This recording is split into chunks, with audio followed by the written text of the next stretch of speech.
In this video, let us learn how to divide the number 590 by 5 using the long division method. Consider the first digit 5. We know that 5 times 1 is 5. Subtract, we get a 0. Now this 0 is less than 5. So we will bring down this adjacent 9 here.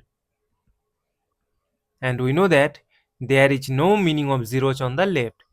So we will remove this 0. And we know that 5 times 1 is 5. And 5 is closer to 9. If we subtract, we get 4. Now again 4 is less than 5. That is why we need to bring down this number 0 here. And we know that 5 times 8 is 40. Subtract, we get 0. Now see that we have no number to bring down here.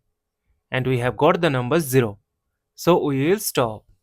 Therefore, 590 divided by 5 is equal to 118. And this is our final answer. Thank you for watching. Please like, share and comment on the video. Also do subscribe the channel.